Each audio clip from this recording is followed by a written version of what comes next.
ನಮಸ್ಕಾರ ವೀಕ್ಷಕರೇ, ಸಂಪೂರ್ಣ ನ್ಯೂಸ್ಗೆ ಸ್ವಾಗತ. ನಾನು ನಿಮ್ಮ ತ್ರಿಷಾ ರಮೇಶ್.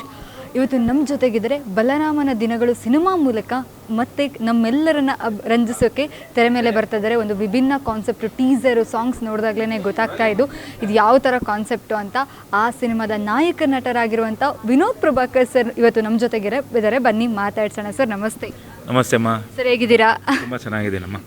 ಸರ್, ತುಂಬ ಮಹಾದೇವ ಆದಮೇಲೆ ಅಗೈನ್ ಬಲರಾಮನ ದಿನಗಳು ಸಿನಿಮಾ ಮೂಲಕ ಮತ್ತೆ ತೆರೆ ಮೇಲೆ ಬರ್ತಾ ಇದ್ದೀರಾ. ನಮ್ಮನ್ನು ರಂಜಿಸೋಕ್ಕೋಸ್ಕರ ಎಷ್ಟು ಎಕ್ಸೈಟ್ ಆಗಿದ್ದೀರಾ? ಎಕ್ಸೈಟ್ ಅನ್ನೋದಕ್ಕಿಂತ ಸ್ವಲ್ಪ ಟೆನ್ಷನ್, ಪ್ರೆಷರು. ಬಿಕಾಸ್ ಯಾವುದೇ ಆ್ಯಕ್ಟ್ರಿಗಾದ್ರೂ ಇರುತ್ತದು. ಯಾಕಂದರೆ ಒಂದು ಸಿನಿಮಾ ಚೆನ್ನಾಗಾಗಬೇಕು ಅಂದರೆ ಒಂದು ಒಳ್ಳೆ ಸಿನಿಮಾ ಮಾಡಿದ್ದೀವಿ. ಈಗ ಈ ಸಲ ಇನ್ನೂ ದುಪ್ಪಟ್ಟಷ್ಟು ಮಹಾದೇವಾಗಿಂತ ಒಂದು ದೊಡ್ಡ ಒಂದು ವೆಚ್ಚದಲ್ಲಿ ಒಂದು ಸಿನಿಮಾ ಮಾಡಿರೋದು. ಯೂತ್ ಸಿನಿಮಾ ಮಾಡಿದ್ದೀವಿ. ಆ್ಯಂಡ್ ಅಫ್ಕೋರ್ಸ್ ಚೈತನ್ಯ ಸರ್ ಅವರ ಫಸ್ಟ್ ಕಾಂಬಿನೇಷನ್, ನನ್ನ ಜೊತೆ ಅವ್ರ ಕಾಂಬಿನೇಷನ್. ಆ್ಯಂಡ್ ಆ ದಿನಗಳ ಮತ್ತೊಂದು ಅಧ್ಯಾಯ ಅಂತ ಈ ಸಿನಿಮಾ ಒಂದು ಟ್ಯಾಗ್ ಲೈನೇ ಇದೆ. ಆ್ಯಂಡ್ ವೇಣು ಸರ್ ಜೊತೆ ಫಸ್ಟ್ ಟೈಮ್ ಕೆಲಸ ಮಾಡ್ತಿರೋದು. ಅವೆಲ್ಲ ಒಟ್ಟಾರೆ ಸೇರಿದ್ರೆ ಬಲರಾಮ ಮತ್ತಷ್ಟು ಬಲವಾಗಿ ಈ ಸಲ, ಹೋದ ಸಲ ಇದೇ ಜೂನ್ ತಿಂಗಳು 6ನೇ ತಾರೀಕು ಮಹಾದೇವ ಬಂದಿದ್ವಿ. ನಾನು ತುಂಬ ಜನ ಅದನ್ನೇ ಕೇಳಿದ್ರು, 6 ಏನು ಲಕ್ಕಿ ನಂಬರಾ ನಿಮಗೆ ಅಂತೇಳಿ. 6th ಜೂನ್ ಬಂದಿದ್ವಿ. ಇಲ್ಲೂ ಅಗೇನ್ 26 ಅಂದರೆ ಡೇಟ್ 6 ಬರ್ತಿದೆ. ಸೊ ಮೇ ಬಿ ಒಳ್ಳೇದಾಗತ್ತೆ ಅಂತ ಅಂದ್ಕೊಂಡಿದ್ದೀನಿ. ಏನೇ ನಾವು ಪ್ರಯತ್ನ ಪಟ್ಟರೆ, ಏನೇ ಮಾಡಿದ್ರೂ ಆ ಭಗವಂತನ ಬಿಟ್ಟಿದ್ದು, ಆ ಭಗವಂತ ಜನರ ರೂಪದಲ್ಲಿ ಅವರ ಆಶೀರ್ವಾದದಿಂದ. ಯಾಕಂದರೆ ಲಾಸ್ಟ್ ಟೈಮ್ ಮಹಾದೇವ ಅವರ ನಮಗೆ ಮಲೆ ಮಹದೇಶ್ವರ ಅಷ್ಟು ಆಶೀರ್ವಾದ ಮಾಡಿ ನಮ್ಮನ್ನು ಇಲ್ಲಿವರೆಗೂ ಕರ್ಕೊಂಬಂದರು. ಇದೇ ವೇದಿಕೆ ಮೇಲೆ 25 ದಿನ 50 ದಿನ ಸೆಲೆಬ್ರೇಟ್ ಮಾಡಿದ್ವಿ. ಈ ಸಿನಿಮಾನೂ ಅದೇ ಥರ ಆಗಲಿ ಅಂತ ನಾನು ಕೇಳ್ಕೊತೀನಿ. ಸರ್, ಈಗ ಬಲರಾಮ ಅಂದ ತಕ್ಷಣ ನಮಗೆ ಈಗ ಚೈತನ್ಯ ಸರ್ ಅಂದ ತಕ್ಷಣ ನೆನಪಾಗಿದೆ ನಮಗೆ ಆ ದಿನಗಳು, ಆ ಕಾನ್ಸೆಪ್ಟು, ಆ ಡೈರೆಕ್ಷನ್ನು, ಆಗಿನ ಇದರಲ್ಲಿ ಆ ಬ್ಯಾಕ್ಡ್ರಾಪ್ ಹಂಗಿತ್ತ, ಭೂಗತ ಅಂಡರ್ವರ್ಲ್ಡ್ ಹಾಗಿತ್ತ ಅನ್ನುವಂಥದ್ದು ಒಂದು ತೆರೆ ತೋರಿಸಿದ್ರು. ಬಲರಾಮ ಅಂದ ತಕ್ಷಣ ಎಲ್ರಿಗೂ ನೆನಪಾಗದೆ ಅಂಡರ್ವರ್ಲ್ಡ್ ಕಾನ್ಸೆಪ್ಟು. ಸೊ ನೀವು ಈ ಪಾತ್ರಕ್ಕೆ ಎಷ್ಟು ಪ್ರಿಪ್ರೇಷನ್ ನಡೆಸಿದ್ರಿ? ಖಂಡಿತಮ್ಮ. ಯಾಕಂದರೆ ಈ ಸಬ್ಜೆಕ್ಟ್ ನನ್ನ ಹತ್ರ ಬಂದಾಗ ನಮ್ಮ ಪ್ರೊಡ್ಯೂಸರ್, ನಿರ್ಮಾಪಕರು ಶ್ರೇಯಸ್ ಅವರು ಈ ಬಲರಾಮನ ಪಾತ್ರ, ಈ ಬಲರಾಮಂದು ಒಂದು ಸ್ಟೋರಿ ಮಾಡ್ತಾಯಿದ್ದೀವಿ ಅಂತ ಬಂದಿದ್ದರು. ಬಟ್ ಡೈರೆಕ್ಟರ್ ಸರ್ ಬಂದು, ಇಲ್ಲ ಅದನ್ನು ಬಯೋಪಿಕ್ ಥರದ್ದು ಮಾಡೋಕ್ಕಾಗಲ್ಲ. ಸೊ ಅವರ ಒಂದು ಪ್ರಿಪ್ರೇಷನ್ ಇತ್ತು. ಕೋವಿಡ್ ಟೈಮಲ್ಲಿ ಅವರೇನೋ ಪ್ರಿಪೇರ್ ಆಗಿ ಈ ಸ್ಟೋರಿನ ಬೇರೆ ಥರದ್ದು ಒಂದು ಸಿನಿಮ್ಯಾಟಿಕ್ ಆಗಿ ಫಿಕ್ಷನಲ್ ಸಿನಿಮಾ ಮಾಡ್ಕೊಂಡಿದ್ರು. ಸೊ ಹಾಗಾಗಿ ನನ್ನ ಹತ್ರ ಬಂದು ಕೇಳಿದಾಗ ಸರಿ ಆಯಿತು ಅಂತೆಲ್ಲ ಮಾತಾಡಿ, ಕೂಡಿ ಎಲ್ಲ ಮಾತಾಡಿ. ಬಟ್ ಬಲರಾಮನ್ ಪ್ರಿಪೇರ್ ಆಗೋದಕ್ಕಿಂತ ಇಡೀ ಟೀಮೇ ಬಂದು ಬಲರಾಮ. ಆ್ಯಕ್ಚುಲಿ ಬಂದು ಎಲ್ಲ ಇದು ಎಷ್ಟು ಜನ ಇದ್ದಾರೋ ಅವರು ಎಲ್ಲ ಸೇರಿದ್ರೆ ನಮ್ಮ ಬಲರಾಮ. ಖಂಡಿತ ನಾನು ಸ್ಕ್ರಿಪ್ಟಿಂದನೇ ಕೂತಿದ್ದೆ ರೈಟ್ ಫ್ರಮ್ ಬಿಗಿನಿಂಗ್. ಒಂದು 3 months ಬಿಫೋರಿಂದನೇ ಸ್ಕ್ರಿಪ್ಟಲ್ಲಿ ನಾನು ಡೈರೆಕ್ಟರ್ ಸರ್ ಡಿಸ್ಕಸ್ ಮಾಡಿ ಎಷ್ಟೋ ಅವರ್ಗಳು, 2 ಅವರ್ 3 ಅವರ್, ಸರ್ ಈ ಸೀನ್ ಹಿಂಗಿದೆ, ಆ ಸೀನ್ ಹಿಂಗಿದೆ ಅಂತೇಳಿ. ಯಾಕಂದರೆ I was Born and ಬಾಟಪ್ in Frazer town. ನನ್ನ ಕಣ್ಣು ಮುಂದೆ ಆ 80s ಹುಟ್ಟಿದವ್ ನಾನು. ಸೊ ನನಗೆ ಕಣ್ಮುಂದೆ ಕ್ವಾಲಿಫೈಯರ್ಸ್ ಅವರಾಗಲಿ, ಒಂದಿಷ್ಟು ಜನ ಎಲ್ಲ, ಜಯರಾಜ್ ಸರ್ ಅವರಾಗಲಿ, ಎಲ್ಲರೂ ಆ ಒಂದು ಭೂಗತ ಲೋಕನ ಆಳ್ತಾ ಇದ್ದಂಥ ಸಮಯದಲ್ಲಿ ನಾನು ಹುಟ್ಟಿ ನನ್ನ ಕಣ್ಣಾರೆ ನೋಡಿದ್ದೀನಿ, ಕೇಳಿಸ್ಕೊಂಡಿದ್ದೀನಿ. ಇವೆಲ್ಲ ಪೇಪರಲ್ಲಿ ಓದಿದ್ದೀನಿ, ನ್ಯೂಸ್ಗಳಲ್ಲಿ ಕೇಳಿದ್ದೀನಿ. ಸೊ ಅವೆಲ್ಲ ಇನ್ಪುಟ್ಸು ಸರ್ ಜೊತೆ ಮಾತಾಡಿಕೊಂಡು, ಆಮೇಲೆ ಫೀಲ್ಡ್ ಅದೇ ಹೇಗಿರುತ್ತೆ, ರೌಡಿಸಮ್, ಇದೆಲ್ಲ ನನ್ನ ಜೊತೆಲಿ ಅಲ್ಲೇ ಬೆಳೆದವನು ನಾನು. ಯಾಕಂದರೆ ಈ ಕಡೆ ಶಿವಾಜಿನಗರ, ಈ ಕಡೆ ಟ್ಯಾನರ್ ರೋಡು, ಈ ಕಡೆ mask road. So Muslims, Tamilians, ಕನ್ನಡಿಗರು, ಎಲ್ಲ ಭಾಷೆನವರು ಬಂದು ಫ್ರೇಜರ್ ಟೌನಲ್ಲಿ ಇರ್ತಾಯಿದ್ರು. ಸೊ ಅವ್ರ ಜೊತೆ ನಾನು ಹುಟ್ಟಿ ಬೆಳೆದವನು. ನನ್ನ ಸ್ಕೂಲಲ್ಲಿ ಎಲ್ಲ ಲ್ಯಾಂಗ್ವೇಜ್, ಎಲ್ಲ ಹುಡುಗರು ಇರ್ತಾಯಿದ್ರು. ಸೊ ಅವೆಲ್ಲ ನಾನು ಒಂದಿಷ್ಟು ಎಕ್ಸ್ಪೀರಿಯೆನ್ಸು ನಾನು ಶೇರ್ ಮಾಡಿಕೊಂಡು, ಅದಾದಮೇಲೆ ವಿನಯ್ ಅವರು ನಮ್ಮ ವಿನಯ್ ಸರ್ ಅವರು ಆ್ಯಕ್ಟ್ ಮಾಡಿರ್ತಾರೆ ಕತ್ತಿ ಅನ್ನೋ ಪಾತ್ರದಲ್ಲಿ. ಐ ಥಿಂಕ್ ಎಲ್ಲ ಕಡೆಯೂ ಹೇಳಿದ್ದಾರೆ. ನನಗೆ ಒಂದು ಟೋಟಲ್ ನನ್ನ ಕ್ಯಾರೆಕ್ಟರ್ನ ಸೃಷ್ಟಿ ಮಾಡಿ ನನಗೆ ಹೇಗೆ ಕಾಣಿಸ್ಕೋಬೇಕು ಅಂತ ಮಾಡಿದ್ದೆ ವಿನೋದ್ ಸರ್ ಅಂತ ಹೇಳ್ತಿರ್ತಾರೆ. ಯಾಕಂದರೆ ನನ್ನ ಫ್ರೇಜರ್ ಟೌನಲ್ಲಿ ನೋಡಿದ್ದೀನಿ ಆ ಹುಡುಗರನ್ನೆಲ್ಲ ಅಂತ ಹಿಂಗೆಲ್ಲ ಬರೋದು, ಆ ಒಂಥರಲ್ಲೂ ಒಂದು ಅವ್ರದ್ದು ಆ್ಯಟಿಟ್ಯೂಡೇ ಬೇರೆ ಥರ ಇರುತ್ತೆ. ಸೊ ಅದನ್ನೆಲ್ಲ ಬಂದು ನಾನು ಒಂದಿಷ್ಟು ಈ ಪಾತ್ರಕ್ಕೆ ಆ ಥರ ಬೇಕಾಗಿತ್ತು. ಸೊ ಅದನ್ನು ನಾನು ಒಂದಿಷ್ಟು ಮಾಡಿಸಿದ್ದೆ. And of course heroine Priya Anand ಅವರು 7 ಲ್ಯಾಂಗ್ವೇಜಲ್ಲಿ ಆ್ಯಕ್ಟ್ ಮಾಡಿದಂಥ ನಟಿ. ಸುಮಾರು 40 ಸಿನಿಮಾ ಅಷ್ಟು ಆ್ಯಕ್ಟ್ ಮಾಡಿರೋಂಥ ನಟಿ. ಅಂದರೆ ನನ್ನ ವೃತ್ತಿ ಬದುಕಲ್ಲೇ ಅವ್ರು ಸೀನಿಯರ್ ನನಗೆ. ಸೊ ಭಾಳ ಹಂಬಲ್ ಆಗಿದ್ದರು, ಭಾಳ ಸ್ಪಾಂಟೇನಿಯಸ್ ಆಗಿ. ಆಮೇಲೆ ಒಬ್ಬ ನಿರ್ದೇಶಕನ, ಒಬ್ಬ ನಿರ್ಮಾಪಕನ ನಾಯಕಿಯಾಗಿ ಅವರಿದ್ದರು.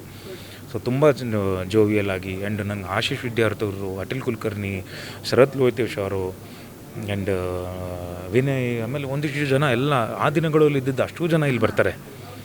ಸೊ ಅದೇ ಥರ ನನಗೆ ಆ ಫೀಲು. ಸೊ ಅವ್ರ ಜೊತೆ ಆ್ಯಕ್ಟ್ ಮಾಡ್ಬೇಕಾದ್ರೆ ನಾನು ತುಂಬಾ ಪ್ರಿಪೇರ್ಡ್ ಆಗಿ ಬಂದಿದ್ದೆ. ಇವತ್ತೇನು ಸಿನಿಮಾನ DI ನಡೀತಿದೆ, ಬಾಂಬೆಲಿ DI ನಡೀತಿದೆ.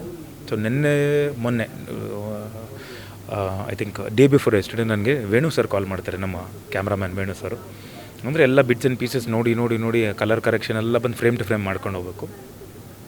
ಒಂದು ರನ್ ನೋಡಿದಾರಂತ ಸಿನಿಮಾ ನೋಡಿ, ಅಲ್ಲಿ ತೆಲುಗು ಬೇರೆ ಭಾಷೆಯವರು ಪ್ರಸಾದ್ ಲ್ಯಾಬಲ್ಲಿ ಕೆಲಸ ಮಾಡ್ತಿರೋರು ಕೇಳಿದ್ರಂತ, ಯಾರು ಇವರು ಅಂತ. ಈ ಥರ ಕನ್ನಡ ಪ್ರಭಾಕರ್ ಮಗ ಅಂತ. ಯಾಕಂದರೆ ಅಲ್ಲಿ ನಮ್ಮ ತಂದೆಯವರು ತುಂಬ ಹೆಸರು ಮಾಡಿದರು. ಅವರು ಮಹಾದೇವ ಕರೆಕ್ಟು, ನಾವು ಒಬ್ಬರು ಬೇರೆ ಥರ ಇದ್ರಲ್ಲ, ಇದು ಬೇರೆ ಥರ ಇದ್ದಾರೆ ಅಂತ ತುಂಬ ಮೆಚ್ಚುಗೆ ಪಡಿಸಿದ್ರು ಅಂತ. ಇಲ್ಲಿ ತುಂಬ ಚೆನ್ನಾಗಿ ಆ್ಯಕ್ಟ್ ಮಾಡಿದ್ದಾರೆ, ಸಿನಿಮಾನೂ ತುಂಬ ಚೆನ್ನಾಗಿ ಬಂದಿದೆ ಅಂತ. ಅದೊಂದು ಖುಷಿ ಇವತ್ತು. ಆ್ಯಕ್ಚುಲಿ ನನಗೆ ಒಂದು ಅರ್ಧಕ್ಕರ್ಧ ಟೆನ್ಷನ್ ಅದು ಕಮ್ಮಿ ಆಗಿದೆ, ಯಾಕಂದರೆ ಯಾವ ಥರ ಬಂದಿರುತ್ತೆ ಸಿನಿಮಾ ಅಂತ ಗೊತ್ತಿರಲಿಲ್ಲ. ಸೊ ಅದೊಂದು ಖುಷಿ ಇದೆ. ಯಾಕಂದರೆ ನಾವು ಎಷ್ಟೇ ಓದ್ಕೊಂಡಿದ್ರು, ಎಷ್ಟೇ ಎಕ್ಸಾಮಿಗೆ ನಾವು ಪ್ರಿಪೇರ್ ಆಗಿದ್ರು ರಿಸಲ್ಟ್ ದಿನ ಭಯ ಇದ್ದೇ ಇರುತ್ತೆ. ಯಾರಾದರೂ ಒಂದು ಇಲ್ಲ ಪರವಾಗಿಲ್ಲ ನೀನು ಪಾಸ್ ಆಗಿದೆಯಂತೆ ಅಂತ ನಾವು ಅಂತಕ್ಕಂತ ಅಷ್ಟೇ ಕೇಳಿದ್ರೂ ಒಂದು ಖುಷಿ ಇರುತ್ತೆ. ಸರ್, ಈಗ ಒಂದು ಸಿನಿಮಾ ಪ್ರಿಪ್ರೇಷನು, ಒಬ್ಬ ಹೀರೋ, ಅದರಲ್ಲೂ ಮೇಜರ್ ಆಗಿ ಹೀರೋ ಮೆಂಟಲಿ ಫಿಸಿಕಲಿ ಎರಡೂ ಥರನೂ ರೆಡಿ ಆಗಬೇಕಾಗತ್ತೆ. ಆದರೆ ಈ ಥರದ ಸಿನಿಮಾಗೆ ಮೆಂಟಲಿನೂ ತುಂಬ ರೆಡಿ ಆಗಬೇಕಾಗತ್ತೆ, ಫಿಸಿಕಲಿನೂ ರೆಡಿ ಆಗಬೇಕಾಗತ್ತೆ. ಸೊ ನೀವು ಯಾವ ಥರ ಫಿಸಿಕಲ್ ವರ್ಕೌಟ್ಸ್ ಇರ್ಬೋದು, ಮೆಂಟಲಿ ಯಾವ ಥರ ರೆಡಿ ಆದ್ರಿ? ಯಾಕಂದರೆ ನಿಮಗೆ ಅದು 1985ರಿಂದ 95ರವರೆಗೂ ನಡೆಯೋವಂಥ ಕಾಲಘಟ್ಟದಲ್ಲಿ ನಡೆಯುವಂಥ ಸಿನಿಮಾ ಇದು. ಸೊ ಅದಕ್ಕೆ ಕಾಸ್ಟ್ಯೂಮ್ಸು ನನ್ನ ವೈಫ್ ನಿಶಾ ಅವರು, ಆಮೇಲೆ ನಮ್ಮ ದಯಾನಂದು, ಆಮೇಲೆ ಟೀಮ್ ಎಲ್ಲ ಡೈರೆಕ್ಷನ್ ಟೀಮ್ ಹುಡುಗರು, ಕಿರಣ್, ಶಿವು, ಆಮೇಲೆ ಸ್ಮಿತಾ, ರಘು, ಸ್ಮಿತ್ತು, ಇನ್ನು ಮನೋಜು, ಇವರೆಲ್ಲ ಬಂದು ಸೇರಿಕೊಂಡು ಕೂತ್ಕೊಂಡು ಪ್ರತಿಯೊಂದು. ಯಾಕಂದರೆ ಈಗ ನಾನು ಏನು ಡೈರೆಕ್ಷನ್ ಟೀಮ್ ಹೇಳ್ತಿದ್ದೀನಿ, ಅವರೆಲ್ಲ 2000ದಲ್ಲಿ ಹುಟ್ಟಿರೋ ಹುಡುಗರು, ಯಾರೂ 84, 85 ನೋಡೇ ಇಲ್ಲ. ಬಟ್ ಅವರೆಲ್ಲ ರಿಸರ್ಚ್ ಮಾಡಿ, ನನ್ನ ವೈಫನ್ನು ರಿಸರ್ಚ್ ಮಾಡಿ ಎಲ್ಲ ಮಾಡಿ, ಸೊ ಆ ಥರ ಕಾಸ್ಟ್ಯೂಮ್ಗಳು ಹಾಕ್ಕೊಂಡಾಗ ನನಗೆ ಹೆಚ್ಚಿಗೆ ನನ್ನ ತಂದೆಯವ್ರನ್ನ ನೋಡ್ದಂಗೆ ಆಗ್ಬಿಟ್ಟಿತ್ತು. ಯಾಕಂದರೆ ಆ ಟೈಮಲ್ಲಿ ನಾನು ತುಂಬ ಸಣ್ಣ ಹುಡುಗ, ನಮ್ಮ ತಂದೆಯವ್ರು ರೆಡಿ ಆಗಿದ್ದನ್ನೆಲ್ಲ ನೋಡಿರೋದು. ಆ ಒಂದು ಬ್ಯಾಗಿ ಪ್ಯಾಂಟು, ಶರ್ಟು ಮಾಡಿ ಹೊರಗಡೆ ಬಿಡೋದು, ಆ ಶೂಸು, ಕಾಸ್ಟ್ಯೂಮ್ಸ್ ಬಿಡಿ. ಅಂದರೆ ಕಾಸ್ಟ್ಯೂಮ್ಸ್ ಒಂದು ರೇಂಜ್ಗೆ ರೆಡಿ ಆದಾಗ ಆ ಟೈಮಲ್ಲಿ ಯಾರೂ 6 ಪ್ಯಾಕ್ಸು ಬಾಡಿಯೆಲ್ಲ ಘಟ ಹಂಗಿರ್ತಾಯಿದ್ರು. ಎಲ್ಲ ಬರೀ ಗರಡಿ ಪೈಲ್ವಾನ್ರ ಥರನೇ ಇದ್ರು. ಸೊ ಆ ಥರದ್ದು ಒಂದು ಸ್ವಲ್ಪ ವೆಯ್ಟ್ ಹಾಕ್ಕೊಂಡು ಒಂದು ಸ್ವಲ್ಪ ದಪ್ಪ ಆಗಿ ಅದೊಂದು ಪ್ರಿಪೇರ್ ಆದಮೇಲೆ ಸ್ಕ್ರಿಪ್ಟಲ್ಲಿ ತುಂಬ ಪ್ರಿಪೇರ್ ಆದೆ. ನಾನು ಯಾವ ಥರ ಕಾಣಿಸ್ಕೋಬೇಕು, ಡೈಲಾಗ್ ಟೈಮಿಂಗ್ ಹೆಂಗಿರಬೇಕು ಅಂತ. ಯಾಕಂದರೆ ನನಗೆ ಮಹಾದೇವಲ್ಲಿ ಕೆಲಸ ಮಾಡಿದ್ದಂಥ ಒಂದಿಷ್ಟು ಡೈರೆಕ್ಷನ್ ಟೀಮು ಎಲ್ಲರೂ ಇಲ್ಲಿ ಕ್ಯಾರಿ ಆದರು. ಅವರು ಸಿನಿಮಾ ನೋಡಿದಾಗ ಫಸ್ಟ್ ಹೇಳಿದ್ದೇನು ಅಂದರೆ, ಸರ್ ಮಹಾದೇವದಲ್ಲಿ ಏನು ವಿನೋದ್ ಪ್ರಭಾಕರ್ನ ನೋಡಿದ್ವಿ, ಆ ಮಹಾದೇವ ಒಂದೇ ಒಂದು ಫ್ರೇಮಲ್ಲಿ 1 ಸೆಕೆಂಡು ಇಲ್ಲಿ ಕಾಣಿಸಿಲ್ಲ ಸರ್. ನಮಗೆ ಬಲರಾಮನೇ ಕಾಣಿಸ್ಬಿಟ್ಟ, ವಿನೋದ್ ಪ್ರಭಾಕರು ಕಾಣಿಸಿಲ್ಲ ಅಂತ. ಸೊ ಅದಕ್ಕೆ ತುಂಬ ಹೋಮ್ವರ್ಕ್ ಬೇಕು, ನನಗೆ ಟೈಮ್ ಬೇಕು. ಒಂದು 3 ಮಂತ್ಸಿಂದ ನಾನು ಡೈರೆಕ್ಟರ್ ಅವ್ರ ಜೊತೆ ಕೂತ್ಕೊಂಡು ಹೇಗೆ ಮಾಡೋದು ಅಂತೇಳಿ ಪ್ರಿಪೇರ್ ಆಗಿ, ಆಮೇಲೆ ಪ್ರತಿಯೊಂದು ಡೈಲಾಗ್ಸು ತೊಗೊಂಡು ನಾವು ರಿಹರ್ಸಲ್ಗಳು ಮಾಡಿ, ಟೈಮ್ ಇದ್ದಾಗೆಲ್ಲ ರಿಹರ್ಸಲ್ ಮಾಡೋದು, ಸ್ಪಾಟ್ಗೆ ಹೋದ್ಮೇಲೂ ರಿಹರ್ಸಲ್ ಮಾಡೋದು. ಅಲ್ಲಿ ಕೂತ್ಕೊಂಡು ಎಲ್ಲ ಆರ್ಟಿಸ್ಟು, ಹಂಗೆ ಆಶೀಶ್ ಅವರು, ಅಟಿಲ್ ಅವರು ಎಲ್ಲ ಕೂತ್ಕೊಂಡು, sir let's do one rehearsal, ಯಾಕಂದ್ರೆ ಇಂಗ್ಲೀಷಲ್ಲಿ ಕೇಳಿದಾಗ ಬನ್ನಿ ಮಾಡೋಣ ಅಂತೇಳಿ. ಸೊ ರಿಹರ್ಸಲ್ಗಳು ಮಾಡಿ, ಸೊ ಎಲ್ಲ ಫೈನಲ್ ಪ್ರಾಡಕ್ಟು ಇವತ್ತು ಚೆನ್ನಾಗಿ ಬಂದಿದೆ ಅಂತ ಎಲ್ಲರೂ ಹೇಳ್ತಿದ್ದಾರೆ. ಚೆನ್ನಾಗಿ ಬಂದಿದೆ. ನಾನು ಒಂದಿಷ್ಟು ಎಡಿಟಲ್ಲಿ ನೋಡಿದ್ದೆ, ಚೆನ್ನಾಗಿ ಬಂದಿದೆ. ಸೊ ಎಲ್ಲ ಬಂದು ಅಲ್ಲ, ಪ್ರೇಕ್ಷಕರು ಪ್ರಭುಗಳಿಗೆ ಬಿಟ್ಟಿದ್ದು, ಅವರು ಜೈ ಅಂದರೆ ಜೈ. ಸರ್, ಆ್ಯಕ್ಚುಲಿ ಪ್ರಭಾಕರ್ ಸರ್ ಆ್ಯಕ್ಟಿಂಗ್ನ ಮನಸ್ಸು ಸೋಲೋದವರಿಲ್ಲ. ಅವರ ಖಡಕ್ ವಾಯ್ಸಿಗೆ, ಅವರ ಬಾಡಿ ಲ್ಯಾಂಗ್ವೇಜಿಗೆ ಸೋಲ್ದವರಿಲ್ಲ. ಸೊ ನಿಮಗೆ ಅವರೆಷ್ಟು ಇನ್ಸ್ಪಿರೇಷನ್ ಸರ್? ಒಬ್ಬ ತಂದೆಯಾಗಿ ಅಲ್ಲದೆ ಒಬ್ಬ ಆ್ಯಕ್ಟ್ರಾಗಿ, ಒಬ್ಬ ಆ್ಯಕ್ಟ್ರು ಯಾವ ಥರ ಇನ್ಸ್ಪಿರೇಷನ್? ಸರ್, ನಾನು ಇವತ್ತು ಈ ಜಾಗದಲ್ಲಿ ನಿಂತಿದ್ದೀನಿ ಅಂದರೆ ನಮ್ಮ ತಂದೆ ಟೈಗರ್ ಪ್ರಭಾಕರ್ ಅವರಿಂದನೇ ಕಾರಣ, ಅವರ ಅಭಿಮಾನಿಗಳಿಂದನೇ ಕಾರಣ. ಯಾಕಂದರೆ ನಾನು ಯಾರು ಅಂತ ಯಾರಿಗೂ ಗೊತ್ತಿರಲಿಲ್ಲ. ನನ್ನ ಈ ಭೂಮಿಗೆ ಪರಿಚಯ ಮಾಡಿಸಿದ್ದವರು, ಜನರಿಗೆ ಪರಿಚಯ ಮಾಡಿಸಿದ್ದವರು, ಈ ಇಂಡಸ್ಟ್ರಿಗೆ ಪರಿಚಯ ಮಾಡಿಸಿದ್ದವರು, ಫಸ್ಟ್ ನನಗೆ ಮೇಕಪ್ ಮಾಡಿದ್ದವರು, ನಮ್ಮ ಓನ್ ಬ್ಯಾನರ್ ಮೇಜರ್ ಅಂತ ಒಂದು ಸಿನಿಮಾದಲ್ಲಿ ಒಬ್ಬ ಯೋಧನ ಪಾತ್ರ ನಾನು ಮಾಡಿರ್ತೀನಿ. ಅಲ್ಲಿಂದ ನಾನು ಇಲ್ಲಿವರೆಗೂ ಬಂದಿದ್ದೀನಿ. ಇದೆಲ್ಲ ಇಲ್ಲಿವರೆಗೂ ಬಂದಾಗ ಅದೇ ಹೇಳ್ತಾರಲ್ಲ, ಜಾತ್ರೆಯಲ್ಲಿ ಏನೋ ಅಥವಾ ಏನೋ ಮಾವಿನಕಾಯಿನೋ ಏನೋ ಒಂದು ಆ ಥರ ಇದೆ. ಅದನ್ನು ಕೀಳೋಕ್ಕೆ ಅವ್ರ ತಾತನ ಹೆಗಲ ಮೇಲೆ ನಿಂತ್ಕೊಂಡು ಆ ಮಗು ಮಾಡ್ತಾನಂತೆ. ಅಥವಾ ಒಬ್ಬ ಅಪ್ಪ ಬಂದು ತುಂಬ ಜನ ಕ್ರೌಡ್ ಜಾಸ್ತಿ ಇತ್ತು ಅಂದರೆ ಹೆಗಲ ಮೇಲೆ ತನ್ನ ಮಗನ್ನ ಕೂರಿಸ್ಕೊಂಡು ಪ್ರಪಂಚ ತೋರಿಸ್ತಾರಂತೆ. ಸೊ ಇವತ್ತು ನಾನು ಏನೇ ಪ್ರಪಂಚ ನೋಡ್ತಿದ್ರು ನಮ್ಮ ತಂದೆ ಹೆಗಲ ಮೇಲೆ ಕೂತ್ಕೊಂಡೇ ನೋಡ್ತಿರೋದು. ಸೊ ಅವ್ರನ್ನ ನಾನು ಕರುಳಿನ ಕೂಗು ಆಗಲಿ, ನೀವು ಕರುಳಿನ ಕೂಗು ನೋಡಿರ್ತೀರ, ಬಟ್ ತಾಯಿಯಮ್ಮ ಮತ್ತು ಜಿದ್ದು, ಒಂದೇ ಗೂಡಿನ ಹಕ್ಕಿಗಳು, ಒಂದಿಷ್ಟು ಸಿನಿಮಾಗಳು ಅವರು ಎಮೋಷ್ನಲ್ ಆ್ಯಕ್ಟಿಂಗ್ ಮಾಡಿರ್ತಾರೆ. ಆ್ಯಕ್ಷನ್ಗಿಂತ ಎಮೋಷ್ನಲ್ ತುಂಬ ಚೆನ್ನಾಗಿ ಮಾಡಿರ್ತಾರೆ. ಸೊ ಅಲ್ಲಿಂದ ಕಲ್ತಿದ್ದು ನಾನು ಪ್ರತಿಯೊಂದೂ ಅವರ ಇನ್ಸ್ಪಿರೇಷನ್.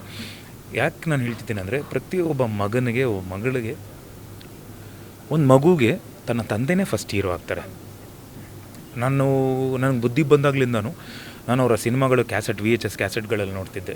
ಸೊ ನೋಡಿದಾಗೆಲ್ಲ ಬಂದು ಅವ್ರು ಎಲ್ಲ ಮಾಡಿದ್ದು ಮ್ಯಾಕ್ಸಿಮಮ್ ಟೈಗರ್ ಅಂತ ಪಾತ್ರಗಳು, ಅಂದರೆ ಕಾಡಿನ ರಾಜ ಆಗಲಿ, ಅದಾದಮೇಲೆ ಪೊಲೀಸ್ ಪಾತ್ರಗಳಲ್ಲಿ ತುಂಬ ಮಾಡಿದ್ದಾರೆ.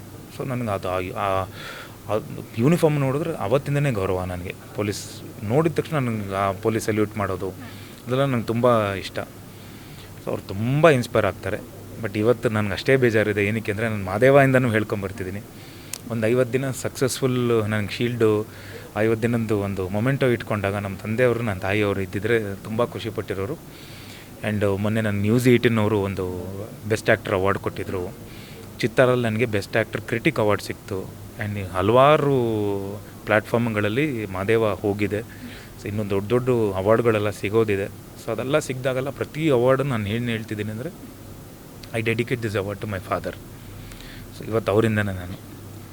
ಸರ್, ಈಗ ತಂದೆಯವರಿಗೆ ಇಂಥದ್ದೊಂದು ಪಾತ್ರ ಮಾಡಬೇಕಿತ್ತು, ಅದು ಕನಸಾಗೆ ಉಳಿದಿರುವಂಥ ಪಾತ್ರ ಯಾವುದಾದ್ರು ಇತ್ತಾ? ಮುಂದಿನ ದಿನಗಳಲ್ಲಿ ನೀವು ಆ ಪಾತ್ರ ಏನಾದ್ರು ಮಾಡಬೇಕು ಅಂತ ಅಂದ್ಕೊಂಡಿದ್ದೀರಾ? ಇಲ್ಲಮ್ಮ, ನನಗೆ ನಮ್ಮ ತಂದೆಯವರು 450ಕ್ಕೂ ಹೆಚ್ಚು ಸಿನಿಮಾಗಳಲ್ಲಿ ಮಾಡಿದ್ದಾರೆ. ಎಲ್ಲ ಪಾತ್ರಗಳು ಮಾಡಿದ್ದಾರೆ, ಇಂಥದ್ದಿಲ್ಲ. ಎಸ್, ಪೊಲೀಸ್ ಆಗಲಿ, ಈಗ ಟಾರ್ಜನ್ ಅಂದರೆ ಅವರೇ, ಬಾಡಿ ಬಿಲ್ಡರ್ ಅಂದರೆ ಅವರೇ, ಬಾಕ್ಸರ್ ಪಾತ್ರ ಅವ್ರು ಮಾಡಿದ್ದಾರೆ, ಲಾಯರ್ ಮಾಡಿದ್ದಾರೆ, ಜಡ್ಜ್ ಮಾಡಿದ್ದಾರೆ, ತಂದೆ ಪಾತ್ರ, ತಾತನ ಪಾತ್ರ, ಮಗನ ಪಾತ್ರ, ಇದು ಯಾವುದು ಮಾಡಿಲ್ಲ ಅಂತೇಳಿ, ಯಾವುದೂ ಇಲ್ಲ ಅಂತ ನನಗೆ ಅನಿಸುತ್ತೆ. ಅವರು ಮಾಡದೇ ಇರೋವಂಥ ಪ್ರಿನ್ಸಿಪಲ್ ಪಾತ್ರ ಆಗಲಿ, ಚಿಕ್ಕ ಗೆಸ್ಟಿಂದ ಹಿಡಿದು ಎಲ್ಲೋ ಹೋಗಿ ವಿಲನ್ ಮಾಡ್ಕೊಂಬರ್ತಾರೆ, ಇಲ್ಲಿ ಹೀರೋ ಮಾಡಿರ್ತಾರೆ, ಆ ಕಡೆ ತಮಿಳ್, ತೆಲುಗು, ಹಿಂದಿ, ಮಲಯಾಳಂ ಎಲ್ಲ ಮಾಡ್ಕೊಂಬಂದಿರ್ತಾರೆ. ಸೊ ಅವ್ರು ಮಾಡದೇ ಇರೋವಂಥ ಪಾತ್ರನೇ ಇಲ್ಲ. ಬಟ್ ನನಗೆ ಅವರು ಮಾಡಿದಂಥ ಕೆಲವು ಸಿನಿಮಾಗಳಲ್ಲಿ ನನಗೆ ಭಾಳ ಇಷ್ಟ. ಇದು ಮುತ್ತೈದೆ ಭಾಗ್ಯ, ತಾಯಿಯ ಮಮತೆ ಅವತ್ತಿಗೇ ಬಂದು ಅದು ಟೆಕ್ನಿಕಲಿ ತುಂಬ ಸೌಂಡ್ ಇತ್ತು. ಅಂದರೆ ಟ್ರಿಪಲ್ ಆ್ಯಕ್ಟಿಂಗ್, ತಂದೆ, ಮಗ, ಇನ್ನೊಬ್ಬ ಮಗ, ಆ ಒಂದು ಕಪ್ಪಾಗಿರುತ್ತೆ ಇಲ್ಲಿಂದ, ಅದನ್ನೆಲ್ಲ ಅಂಟಿಸ್ಕೊಂಡು. ಅಂದರೆ ಇವತ್ತಿನ ಟೆಕ್ನಾಲಜಿಯಲ್ಲಿ ನಿಮಗೆ ಒಂದು ಫ್ರೇಮ್ ಇಟ್ಟಾಗ ಇದು 2 ಬಾಡಿ ಡಬಲ್ ಮಾಡ್ಬೋದು, ಬೇರೆಯವ್ರು ಮಾಡಿ ಫೇಸ್ ಮಾಸ್ಕ್ ಮಾಡ್ಬೋದು. ಬಟ್ ಅವತ್ತು ಆ 3 ಕ್ಯಾರೆಕ್ಟರ್ ಅವರೇ ಮಾಡಬೇಕಾಗಿತ್ತು. ಹೋಗಿ ಕಟ್ ಅಂದಾಗ ಆ ಕ್ಯಾಮ್ರಾನಲ್ಲೇ, ಮಿಚಲ್ ಕ್ಯಾಮ್ರಾ ಇತ್ತು, ಅಲ್ಲೇ ಇಟ್ಬಿಟ್ಟು ಹೋಗಿ ಗೆಟಪ್ ಚೇಂಜ್ ಮಾಡ್ಕೊಂಬಂದು ಈ ಡೈಲಾಗ್ ಟೈಮಿಂಗ್ ತೊಗೊಂಡು ಇದನ್ನು ಮಾಡಬೇಕು. ಇದಾದ ಮೇಲೆ ಅದು ಸೌಂಡ್ ಆ್ಯಂಡ್ ಪಿಕ್ಚರ್, ಅದು ತುಂಬ ನಿಮಗೆ ಅರ್ಥ ಆಗಲ್ಲ ಅದು. ಸೊ ಅದು ನಾಗರ ಅಂತ ಒಂದು ಇದು ಬರುತ್ತೆ, ಅದರಲ್ಲಿ ರೆಕಾರ್ಡ್ ಮಾಡ್ಕೊಂಡು ಟೈಮಿಂಗ್ ಕೌಂಟ್ಸ್ ಬರುತ್ತೆ. ಈಗ ನಾನು ಈ ಮಾತಾಡಿರೋದನ್ನ ರಿವೈಂಡ್ ಮಾಡಿ ನಾನೇನು ಮಾತಾಡಿದ್ದೀನಿ ಅದಕ್ಕೆ ಆನ್ಸರ್ ಇನ್ ಬಿಟ್ವೀನಲ್ಲಿ ಕೊಡಬೇಕು. ಆ ಥರ ಎಲ್ಲ ಮಾಡಬೇಕು, ಆ ಥರದ್ದೊಂದು ಪಾತ್ರ ಮಾಡಬೇಕು ಅಂತ ನನಗಿಷ್ಟ. ಓಕೆ ಸರ್, ಓವರಾಲ್ ಬಲರಾಮನ ದಿನಗಳು ತೆರೆ ಮೇಲೆ ಬರೋಕ್ಕೆ ಸಜ್ಜಾಗಿದೆ. ಏನು ಎಕ್ಸ್ಪೆಕ್ಟೇಷನ್ ಇಟ್ಕೊಂಡಿದ್ದೀರಾ ಸರ್ ನಮ್ಮ ಪ್ರೇಕ್ಷಕ ಪ್ರಭುಗಳ ಮೇಲೆ? ಖಂಡಿತ ಕನ್ನಡ ಪ್ರೇಕ್ಷಕರು ತುಂಬ ಒಳ್ಳೆ ಜಡ್ಜು. ಅಂದರೆ ನಾವು ಸಿನಿಮಾ ಚೆನ್ನಾಗಿ ಮಾಡಿಲ್ಲ ಅಂದ್ರೆ ಅವ್ರು ಖಂಡಿತ ನೋಡೋಲ್ಲ, ಗೆಲ್ಸಲ್ಲ. ಸೊ ಅದಕ್ಕೆ ಮಾದೇವನೇ ಸಾಕ್ಷಿ. ಒಂದು ಸಿನಿಮಾ ಚೆನ್ನಾಗಿತ್ತು ಅಂದರೆ ಅವ್ರು ಗೆಲ್ಲಿಸ್ತಾರೆ. ಅವತ್ತಿನಿಂದ ಇವತ್ತಿನವರೆಗೂ ನನ್ನನ್ನು ಬೆನ್ನೆಲುಬಾಗಿ ನಿಂತ್ಕೊಂಡು ಪ್ರತಿಯೊಬ್ಬರು, ನಮ್ಮ ತಂದೆಯವರ ಅಭಿಮಾನಿಗಳಾಗಲಿ, ನನ್ನ ಅಭಿಮಾನಿಗಳಾಗಲಿ, ಕನ್ನಡ ಅಭಿಮಾನಿಗಳಾಗಲಿ, ಸೊ ಇವತ್ತು ಇಲ್ಲಿವರೆಗೂ ನಾನು ಕರ್ಕೊಂಬಂದಿದ್ದೀರಾ. ಒಂದು ಒಳ್ಳೆಯ ಸಿನಿಮಾ ಮಾಡಿದ್ದೀನಿ. ಯಾಕಂದರೆ ಮಾದೇವ ಟೈಮಲ್ಲೂ ಹೇಳಿದ್ದೆ, ಒಂದು ಒಳ್ಳೆಯ ಸಿನಿಮಾ ಮಾಡಿದ್ದೀನಿ ಅಂತ. ಖಂಡಿತ ಅದನ್ನು ನೀವು ಕೈ ಬಿಟ್ಟಿಲ್ಲ, ಇಲ್ಲಿವರೆಗೂ ಕರ್ಕೊಂಬಂದ್ರಿ. ಸೊ ಈ ಸಿನಿಮಾನೂ ಒಂದು ಒಳ್ಳೆಯ ಸಿನಿಮಾ. ಇದೇ ಜೂನ್ 26ಕ್ಕೆ ನಿಮ್ಮ ಮುಂದೆ ಕರ್ನಾಟಕ ರಾಜ್ಯಾದ್ಯಂತ ತೆರೆ ಕಾಣ್ತಿದೆ. ದಯವಿಟ್ಟು ಬಂದು ನೋಡಿ, ಹರಿಸಿ, ಹಾರೈಸಿ ಅಂತ ನಾನು ಕೇಳ್ಕೊತೀನಿ. ಜೈ ಕರ್ನಾಟಕ. ಧನ್ಯವಾದಗಳು ಸರ್. ಇತ್ತೀಚೆಗೆ ನನಗೆ ಒಂದಿಷ್ಟು ಜನ ಹೇಳ್ತಾ ಇರ್ತಾರೆ, ಇತ್ತೀಚೆಗೆ ಬರುವಂಥ ಸಿನಿಮಾಗಳು ಹೀರೋ ಮೇಲೆ ಕತೆ ನಿಂತಿರುತ್ತೆ, ಕತೆಗೆ ಹೀರೋ ಇರಲ್ಲ, ಹೀರೋ ಮೇಲೆ ಕತೆ ಮಾಡಿರ್ತಾರೆ ಅಂತ. ಇದಕ್ಕೆ ನೀವೇನು ಹೇಳಿ? ಇವತ್ತಿನ ಕಾಲಘಟ್ಟಕ್ಕೆ ಸ್ಕ್ರಿಪ್ಟ್, ಕತೆನೇ ಹೀರೋ. ಅದು ಯಾರೇ ಮಾಡಿರಲಿ, ಕತೆ ಸ್ಟ್ರಾಂಗ್ ಆಗಿತ್ತು ಅಂದರೆ ಖಂಡಿತ. ಇವಾಗ ನಾನು ನಿಮಗೆ ಎಕ್ಸಾಂಪಲ್ ಕೊಟ್ಟಿರ್ತೀನಿ. ಬಲರಾಮ ಯಾರು ಅಂದಾಗ ಇಡೀ ಕತೆ, ಇಡೀ ಕ್ಯಾರೆಕ್ಟರ್ಸೇ ಬಲರಾಮ. ಸೊ ಎಲ್ಲೋ ಒಂದು ಕಡೆ ಸ್ಕ್ರಿಪ್ಟನ್ನ ನಾವು ಎಷ್ಟು ಸ್ಟ್ರಾಂಗಾಗಿ ನಾವು ಸೆಲೆಕ್ಟ್ ಮಾಡ್ತೀವಿ, ಸ್ಕ್ರಿಪ್ಟನ್ನ ಸ್ಟ್ರಾಂಗ್ ಮಾಡ್ತೀವೋ, ಆ ಕತೆನ ನಾವು ಕತೆಗೆ ಎಷ್ಟು ಪ್ರಾಮುಖ್ಯತೆ ಕೊಡ್ತೀವೋ ಅವತ್ತು ನಾವು ಗೆದ್ದೇ ಗೆಲ್ತೀವಿ. ಸರ್, ಈ ಪೈರಸಿ ಅನ್ನುವಂಥದ್ದು, ಪೈರಸಿ ಭೂತ ಅನ್ನುವಂಥದ್ದು ಎಲ್ಲರೂ ಕಾಡದೆ ಬಿಟ್ಟಿಲ್ಲ. ಸೊ ಇನ್ಕ್ಲೂಡಿಂಗ್ ನಿಮ್ಮ ಸಿನಿಮಾಗಳ ಟೈಮಲ್ಲೂ ಪೈರಸಿ ಆಗಿದೆ. ಈಗ ಬಲರಾಮನಾಗಿ ಪೈರಸಿಗೆ ಯಾವ ಥರ ಖಡಕ್ ಸೂಚನೆ ಕೊಡ್ತೀರಾ? ಖಂಡಿತಮ್ಮ, ಸೂಚನೆ ಅನ್ನೋದಕ್ಕಿಂತ ಅದೊಂದು ಬೇಡಿಕೆ. ಬಿಕಾಸ್ ಲಕ್ಷಾಂತರ ಜನ ಇವತ್ತು ಒಂದು ಸಿನಿಮಾ ಪ್ರೊಡಕ್ಷನ್ ಆಯಿತು, ಒಂದು ಸಿನಿಮಾ ಗೆಲ್ತು, ಅಥವಾ ಸಿನಿಮಾ ಶೂಟಿಂಗ್ ಆಯಿತು, ಅಥವಾ ಸಿನಿಮಾ ನಡೀತಿದೆ ಅಂದಾಗಲೇ ಸಾವಿರಾರು ಜನ ಊಟ ಮಾಡ್ತಾರೆ. ಒಂದು ಸಿನಿಮಾ ಗೆಲ್ತು ಅಂದರೆ ಒಂದು ಇಂಡಸ್ಟ್ರಿಯಲ್ಲಿ ಇನ್ನೊಂದೊಂದು ಸಾವಿರಾರು ಸಿನಿಮಾಗಳು ಬರುತ್ತೆ. ಅಂಥದ್ರಲ್ಲಿ ಪೈರಸಿ ಮಾಡಿದಾಗ ಅವ್ರು ಎಲ್ಲರೂ ಊಟ ಕಿತ್ಕೊಂಡಂಗೆ. ಒಂದು ಸಿನಿಮಾ ಹಿಂಗೆ ಇಮಿಡಿಯೇಟಾಗಿ ಬಂದ್ಬಿಡ್ತು, ತೆರೆ ಮೇಲೆ ಬರೋಕ್ಕಿಂತ ಮುಂಚೆ ಒಂದು ವಾರನೋ ಒಂದು 10 ದಿನಕ್ಕೆ ಒಂದು ಸೋಷಿಯಲ್ ಮೀಡಿಯಲ್ಲಿ ಬಂದ್ಬಿಡ್ತು ಅಂದರೆ ಅಷ್ಟು ಜನರು ಊಟ ಕಿತ್ಕೊಂಡಂಗೆ. ಅವ್ರಿಗೇನೋ ಖುಷಿ ಆಗುತ್ತೆ, ಅವ್ರಿಗೇನೋ ದುಡ್ಡು ಬಂದ್ಬಿಡುತ್ತೆ. ಬಟ್ ಅವರೊಬ್ಬರು ಬದುಕೋಸ್ಕರ ಅವರು ಅವರ ಫ್ಯಾಮಿಲಿ ಒಂದು ಚೆನ್ನಾಗಿರಲಿ ಅಂಥೇಳಿ ಅವರು ಮಾಡ್ತಿರೋದ್ರಿಂದ ಒಂದು ಲಕ್ಷಾಂತರ ಜನ ಅವ್ರಿಗೆ ಲಾಸ್ ಆಗುತ್ತೆ, ಅವ್ರಿಗೆ ಊಟ ಕಿತ್ಕೊತಾರೆ. ಸೊ ಜಗ್ಗೇಶ್ ಸರ್ ಅವರು ಒಂದು ಈಗ ಮೊನ್ನೆ ಅವರು ತಗೊಂಡಿದ್ದ ಸ್ಟೆಪ್ಪು ತುಂಬ ಇಷ್ಟ ಆಯಿತು. ಅವ್ರಿಗೆಲ್ಲ ಟ್ವೀಟ್ ಮಾಡಿದ್ದೀವಿ, ಮೆಸೇಜ್ಗಳು ಮಾಡಿದ್ದೀವಿ, ತುಂಬ ಒಳ್ಳೆ ಕೆಲಸ ಮಾಡಿದ್ದೀರಾ ಅಣ್ಣ ಅಂತೇಳಿ. ನೀವು ಹೇಳಿ ಅಣ್ಣ, ನಮ್ಗೆ ಯಾವತ್ತೂ ನಮ್ಮ ಸಪೋರ್ಟ್ ಬೇಕು, ಎಲ್ಲ ಹುಡುಗರು, ಎಲ್ಲ ಯಂಗ್ಸ್ಟರ್, ನೆಕ್ಸ್ಟ್ ಜನ್ರೇಷನ್ ಬರ್ತೀವಿ ಅಂತ. ಅವ್ರಿಗೂ ಖುಷಿ ಆಯಿತು. ಅವ್ರು ತೊಗೊಂಡಿದ್ದ ಇನಿಷಿಯೇಟಿವ್ ತುಂಬ ಇಷ್ಟ ಆಯಿತು. ಖಂಡಿತ ನಮ್ಮ ಚೇಂಬರ್ ಅವರು ಅದಕ್ಕೆಲ್ಲ ಸಪೋರ್ಟ್ ಮಾಡ್ತಿದ್ದಾರೆ, ಕನ್ನಡ ಇಂಡಸ್ಟ್ರಿ ಎಲ್ಲರೂ ಸಪೋರ್ಟ್ ಮಾಡ್ತಿದ್ದಾರೆ. ಜನರು ಅದಕ್ಕೆ ಸಪೋರ್ಟ್ ಮಾಡಿ. ಸೊ ಯಾವುದೂ ಪೈರಸಿ ಬಂದಾಗ ದಯವಿಟ್ಟು ನೋಡಬೇಡಿ, ಅದನ್ನು ಫಾರ್ವರ್ಡ್ಗಳು ಮಾಡಬೇಡಿ. ಯಾಕಂದರೆ ನನ್ನ ಮಾದೇವ ಸಿನಿಮಾನು ಎಷ್ಟು ಪೈರಸಿ ಆಯಿತು ಅಂದರೆ ಒಂದೇ ಒಂದು ಫಾಲೋವರ್ ಇರಲ್ಲ, ಆವಾಗ ತಾನೇ ಯೂಟ್ಯೂಬು ಲಾಂಚ್ ಆಗಿರುತ್ತೆ. ಆ ಒಂದು ಯೂಟ್ಯೂಬ್ನ ಚಾನಲ್ನ ಲಾಂಚ್ ಮಾಡಿ ಅವ್ರು ಫಸ್ಟ್ ಅಪ್ಲೋಡ್ ಮಾಡಿದ್ದೆ ಮಾದೇವ. ಆಲ್ಮೋಸ್ಟ್ ಸುಮಾರು ನಾನೇ ಬಂದು 1200 ಲಿಂಕ್ಗಳನ್ನ ಆ್ಯಂಟಿ ನಮಗೆ ನಮ್ಮ ಏಪ್ಲೆಕ್ಸ್ ಅಂತ ಆ್ಯಂಟಿ ಅವರು ಪಾಪ ಅವ್ರು ತುಂಬ ನಮಗೆ ಸಪೋರ್ಟ್ ಮಾಡಿದ್ರು. ಅವರು ಕೊಟ್ಟಾಗ 1200ಕ್ಕಿಂತ ಹೆಚ್ಚು ಲಿಂಕ್ಗಳನ್ನ ನಾವು ಡಿಲೀಟ್ ಮಾಡಿಸಿದ್ದೀವಿ. ಅದೇನೋ ಅದು ಬಟ್ ಅದು ಮಾಡಬೇಡಿ ಅಂತ ನಾನು ಕೈ ಮುಗಿದು ಕೇಳ್ಕೊತೀನಿ. ಧನ್ಯವಾದಗಳು. ಸರ್, ನೀವು ಒಬ್ಬ ನಿರ್ಮಾಪಕ. ಇತ್ತೀಚೆಗೆ ನನಗೆ ಒಂದಷ್ಟು ಜನ ಹೇಳ್ತಾ ಇರ್ತಾರೆ, ಯಂಗ್ಸ್ಟರ್ಸ್, ಈ ನಿರ್ಮಾಪಕರು ಹೊಸೊಬ್ಬರಿಗೆ ಅವಕಾಶವನ್ನು ಕೊಡಲ್ಲ, ಎಕ್ಸ್ಪೀರಿಯನ್ಸ್ ಇರಬೇಕು ಅಥವಾ ಒಳ್ಳೆ ಸ್ಟಾರ್ ಕಾಸ್ಟ್ ಇದ್ದರೆ ಮಾತ್ರ ಸಿನಿಮಾ ಮಾಡೋಕ್ಕೆ ಒಪ್ಕೊತಾರೆ ಅಂತಾರೆ. ಸೊ ನಿಮ್ಮ ಬ್ಯಾನರ್ ಅಡಿ ಯಾವ ಥರ ಡೈರೆಕ್ಟರ್ಗಳು ಬಂದರೆ, ಯಾವ ಥರ ಹೊಸೊಬ್ಬರು ಬಂದರೆ ಅವಕಾಶ ಕೊಡ್ತೀರಾ? ಇಲ್ಲಮ್ಮ, ಖಂಡಿತ. ಬಿಕಾಸ್ ನಂದು ಒಂದು ಸಿನಿಮಾ ಅದು ಆಕ್ಸಿಡೆಂಟಲ್ ಪ್ರೊಡ್ಯೂಸರ್. ನಾವು ಬೇರೆ ಪ್ರೊಡ್ಯೂಸರ್ ಏನೋ ಸ್ವಲ್ಪ ಸಮಸ್ಯೆಗಳಾಗ್ತಿದೆ ಅಂದಾಗ ನಾವು ಕೈಗೆ ತೊಗೊಂಡು ನಮ್ಮ ಇದೇ KVN ಸಂಸ್ಥೆಯವರು ನಮಗೆ ಫಿನಾನ್ಸ್ ಎಲ್ಲ ಕೊಟ್ಟು ಎಲ್ಲ ಮಾಡಿದ್ರು. ನಾನು ಅವತ್ತೇ ನಾನು ಲಾಂಚ್ ಮಾಡಿದಾಗಲೇ ಹೇಳಿದ್ದೆ, ನನಗೆ ಒಳ್ಳೆ ಕತೆ, ಆಮೇಲೆ ಹೊಸಬರು, ನಾನು ಟ್ಯಾಲೆಂಟೆಡು ಯಾರೋ ಹುಡುಗರು ಇದ್ದರೆ ಖಂಡಿತ. ಈಗ ನನ್ನ ಆ್ಯಕ್ಚುಲಿ ನನ್ನ ವೈಫೈ ಪ್ರೊಡ್ಯೂಸರ್, ಅದಕ್ಕೆ ಅವ್ರನ್ನ ತುಂಬ ಜನ ಕಾಂಟ್ಯಾಕ್ಟ್ ಮಾಡಿದ್ದಾರೆ. ಈ ಸಿನಿಮಾ ರಿಲೀಸ್ ಆದಮೇಲೆ, ನನ್ನ ಸ್ವಂತ ಸಿನಿಮಾ ರಿಲೀಸ್ ಆದಮೇಲೆ ಖಂಡಿತ ನಾನು ಅವಕಾಶ ಕೊಡ್ತೀನಿ ಎಲ್ಲ ಹೊಸಬ್ರಿಗೂ. ಅಂದರೆ ಇವತ್ತು ಸ್ಟಾರ್ಸ್ ಇದ್ರೇ ಗೆಲ್ಲುತ್ತೆ ಸಿನಿಮಾ ಅಂತಲ್ಲ, ಒಳ್ಳೆ ಕತೆ, ಒಳ್ಳೆ ಟ್ಯಾಲೆಂಟ್ ಇದ್ದರೆ ಗೆದ್ದೇ ಗೆಲ್ಲುತ್ತೆ ಸಿನಿಮಾ. ಖಂಡಿತ ನನ್ನ ಬ್ಯಾನರಲ್ಲಿ ಹೊಸಬ್ರಿಗೆ ನಾನು ಅವಕಾಶ ಕೊಡ್ತೀನಿ.